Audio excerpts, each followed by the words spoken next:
Hello mga kadudoy, for today's video nga ay gagawa tayo ng sumang balingoy at meron na nga tayo diyang binabalatan na kamuting kahoy at nagkakamaritesan na nga kami mga magkakapatid.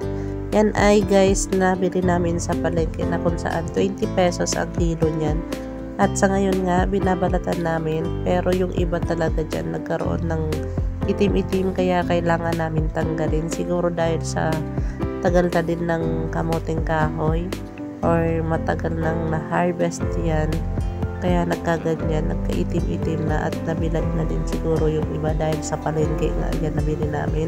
So ngayon nga ay nagtatawanan na lang kami dahil nga sa hindi ko alam kung ano yung napagkwentuhan namin dyan or may namarites lang na isang tao, charot lang. Matagal nga pala namin yan nabalatan mga kaduday kasi nga napakadikit ng balat niyan sa kamuting kahoy. Ayan yung pinakabalat niya. Kailangan namin matanggal talaga yan para kahit papano safe naman siyang kain kasi kadalasan mga kaduday maraming nalalason sa kamuting kahoy pag hindi gaanong nabalatan at saka hindi naluto ng mabuti. Kaya ganyan ang ginagawa namin, kailangan mabalatan at patanggal yung mga itim-itim sa kamuting kahoy kasi nga ewan ko ba sabad nabili namin na magkapatid. Nasa ano po yan, nasa 8 kilos ata yan na nabili namin. Pero parang makakakuha na lang kami dyan mga nasa 5 kilo kasi karamihan bulok yung iba. Kaya yung kapatid ko nga napapagalitan kami kasi nga bakit daw ganun yung nabili namin. Sa maang palad nga mga kaduday, walang ibang mabibili na kamuting kahoy at bihira ang may magtinda niyan kasi bihira lang ang may bumili ng ganyan.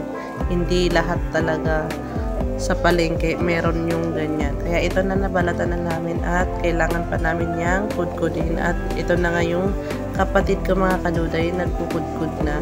Siya na ang toka-toka dyan at ako naman ang taga punas ng mga dahon. At ito na nga yung kapatid ko nga dyan dahil nga sa napagod siya magkudkod. Ito na lang ang kanyang ginawa. Ayan, paupo-pupo na lang at saka ito nagbimeryenda na siya. Yun, pagod na pagod. may pagkain nga pala siya dyan na turado, di ba? Yeah.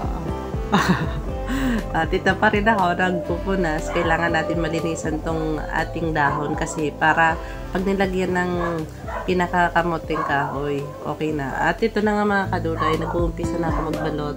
Syempre, ako na naman kasi panigurado, hindi naman marunong yung kapatid ko mga yan. Ako lang talaga ang marunong magganyan magbalot. Sabi ko nga sa kanila, i-try nila para maranasan din nila magbabalot para sa susunod din ako ang magluluto at sila na.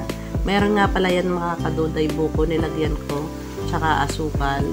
Yung asukal natin mga kaduday, hindi gaanong kapulahan. Yung wash lang mga kaduday para masarap na matingnan at hindi gaanong kapulahan at saktong-sakto lang yung tamis niya. Nasa 5 to 6 kilos na lang yan. Mga 3/4 na asukal mga kaduday ang aking nilagay at saka nasa 6 na bukong pang salad yung nilagay ko. Huwag masyadong matigas na buko kasi pangit naman. At iyan na nga mga kaduday, kailangan mo lang ganyanin yung paglalagay ng kamuting kahoy at saka itutupi mo lang ng bahagya, mga 2 tupi o 3 at saka pagsasamahin mo lang sila para kahit paano para ba sa itatabi mo lang para hindi magbuka pag niluto at malagyan ng tubig sa kanilang loob. Ganyan lang ginagawa ko mga kaduday kasi mas masarap yung ganyan kaysa sa isang malaki.